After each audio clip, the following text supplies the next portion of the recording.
말씀과 함께하는 따뜻한 오늘 큐티온.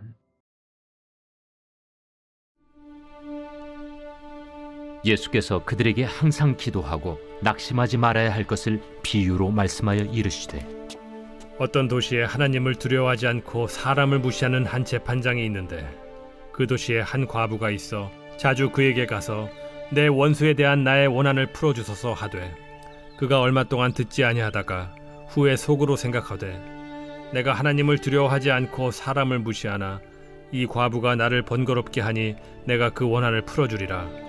그렇지 않으면 늘 와서 나를 괴롭게 하리라 하였느니라. 불의한 재판장이 말한 것을 들으라. 하물며 하나님께서 그 밤낮 부르짖는 택하신 자들의 원한을 풀어주지 아니하시겠느냐? 그들에게 오래 참으시겠느냐? 내가 너희에게 이르노니 속히 그 원한을 풀어주시리라. 그러나 인자가 올 때 세상에서 믿음을 보겠느냐? 할렐루야. 말씀과 함께하는 따뜻한 오늘 큐티온 3월 1일 화요일입니다. 우리 함께 기도로 시작하겠습니다. 사랑의 하나님, 오늘 3일절입니다. 이날도 말씀의 이끌림받게 함께 해주시옵소서. 감사드리며 이 모든 말씀 우리 주 예수 그리스도 이름으로 기도드립니다. 아멘. 오늘 우리에게 주신 하나님 말씀은 누가복음 18장 1절에서 8절까지의 말씀입니다. 오늘 말씀은 불의한 재판장과 밤낮 부르짖는 과부의 말씀입니다. 하나님을 두려워하지 않고 사람을 무시하는 재판장이 있었습니다. 그리고 한 과부가 있었는데요. 이 과부는 원수에게 원한을 지었습니다. 그래서 과부가 너무나 자주 원한을 풀어달라고 재판장에게 끊임없이 계속해서 호소하자 재판장은 과부가 자신을 번거롭게 한다는 이유로 그 원한을 풀어주리라 말합니다. 그러므로 불의한 재판장이 말하는 것을 들으라 말씀하십니다. 불의한 재판장도 밤낮 부르짖는 소리를 듣게 되면 그것을 어떻게든 풀어주려고 할 것인데, 불의한 재판장과는 비교할 수 없는 좋으신, 선한, 공의로우신 하나님께서는 밤낮 부르짖는 택하신 자들의 원한을 풀어주시지 않겠느냐 하는 것이 바로 오늘 말씀의 핵심이다 하겠습니다. 그러면서 우리들이 바라보아야 될 것은, 그럼 이 말씀이 어떤 의미를 가지느냐 했을 때, 예수님께서 이 비유를 드실 때에 그 시작에서 그 의미를, 핵심을 말씀하십니다. 18장 1절 말씀인데요. 예수께서 그들에게 항상 기도하고 낙심하지 말아야 할 것을 비유로 말씀하여, 예수님께서 제자들에게 항상 기도하고 낙심하지 말 것을 말하시면서 불의한 재판장도 말을 듣는데 좋으신 선한 재판장이신 하나님께서 우리의 기도를 듣지 않으시겠느냐, 그러하니 항상 기도하고 낙심하지 말라 말씀하십니다. 지난주에 제가 기도에 대한 설교를 했는데요. 끈질긴 기도가 필요하다. 늘 기도하되 낙심하지 말고 하나님, 좋으신 재판장이신 하나님을 믿음으로 끊임없이 나아갈 수 있어야 한다는 말씀입니다.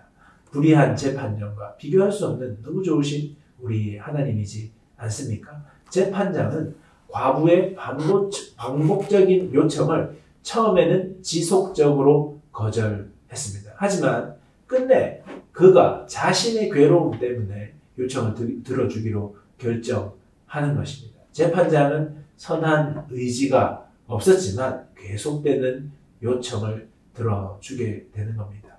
18장 7절에서 이와 반대로 하나님께서는 어떠냐? 하물며 하나님께서 그 밤낮 부르짖는 택하신 자들의 원한을 풀어주지 아니하시겠느냐. 그러니까 하나님께서 하나님께 기도하는 모든 것들을 다 들어주시는 것이 아니라 부르짖는 택하신 자들의 기도를 들으신다는 겁니다. 그러니까 하나님은 약속하고 계시는데, 하나님이 택하신 하나님의 자녀된 자들을 기도를 반드시 들으시겠다. 자녀된 자들의 기도를 듣고 지체하지 않으시겠다 하는 것을 말씀하십니다. 그러면서 마지막 절에서, 우리 8절에서 인자가 올 때에 세상에서 믿음을 보겠느냐 말씀하시는, 이건 어떤 말이냐면, 인자의 때, 우리가 어제 인자의 때에 대해서 다루지 않았습니까? 인자의 때에 믿음을 볼 수 없다는 말입니다. 믿음을 보겠느냐 하는 것은 믿음을 볼 길이 없다는 의미입니다. 그러니까 이 말씀은 재판장의 비유는 기도에 관련된 말씀인데 예수님께서 이 비유를 마무리하는 것은 믿음으로 마무리하고 있다는 겁니다. 그렇다면 이 비유는 왜 믿음을 언급하셨느냐? 그것은 꾸준한 기도는 믿음의 표출이라는 것입니다. 믿음은 꾸준함을 특징으로 합니다. 그러니까 믿음이 없이는 꾸준히 기도할 수 없다는 겁니다. 그러니까 우리들에게 예수님께서 말씀하시는 것은 꾸준히 기도하라. 무엇으로?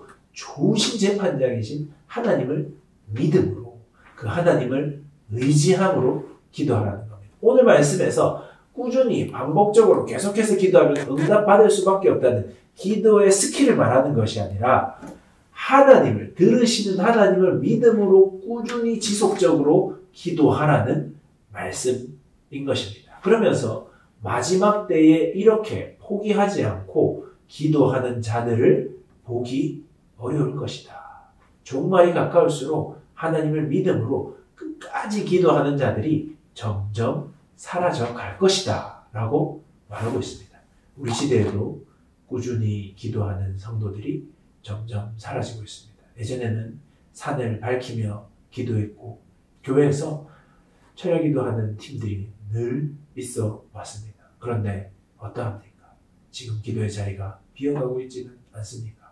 여러분의 기도 생활은 어떠합니까? 한번 심각하게 기도의 생활을 돌아보시기 바랍니다. 나는 기도하는 청년인가? 하나님을 믿음으로 기도하고 있는가? 그 기도의 자리로 하나님이 부르시고 계십니다. 그 기도의 자리에 담대히 나오시기 바랍니다. 기도의 자리 이번에 나가려고 했는데 백석준 목사님이 계속 오라고 하니까 그 말 때문에 가는 것 같아서 이번 주는 안 가야 되겠다. 그건 좋은 자세가 아닙니다. 주님이 말씀하신다 하는 마음의 감동이 있으신 분들은 순종하고 그 자리로 나오셔서 우리 함께 기도합시다. 기도해야 될 때입니다. 청년이 기도해야 되고 나라와 민족을 위해 기도해야 되고 전 세계 열방을 바라보며 기도해야 할 때입니다. 포기하지 말고 기도하라. 좋으신 재판관이신 하나님을 신뢰함으로 기대하는 우리 모두가 되기를 축복합니다. 묵상을 위한 질문입니다. 긴 시간, 오랜 시간 꾸준히 하나님께 하고 있는 기도가 있습니까? 그것은 무엇인가요? 끝까지 믿음을 지켜내어 그 기도를 이루시고 그 하나님의 응답을 받는 우리 모든 청년들 되기를 축복합니다.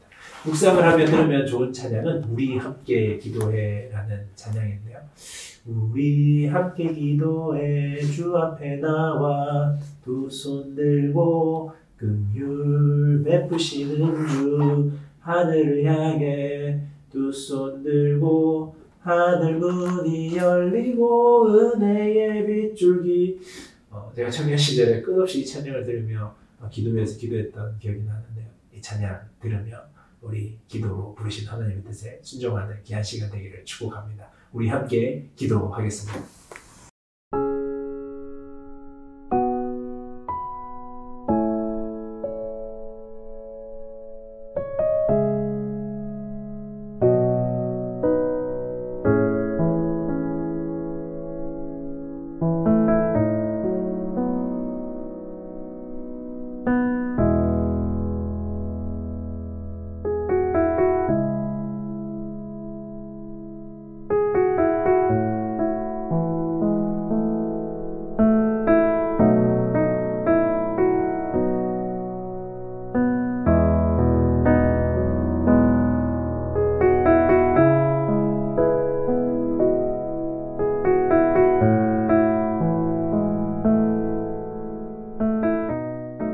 사랑의 하나님 감사드립니다. 기도로 끊임없이 계속해서 부르시는 주님, 우리 인생의 기도의 제목들이 산적해 있음을 고백합니다. 이 나라 민족 기도하는 누군가가 필요함을 고백합니다. 전 세계 열방 우크라이나 땅 기도가 필요함을 고백하오니 부르심에 따라 순종할 수 있는 저희들 되도록 함께해 주시옵소서. 감사드리며 이 모든 말씀 우리 주 예수 그리스도 이름으로 기도드립니다. 아멘. 불금 기도회 만나요. 안녕.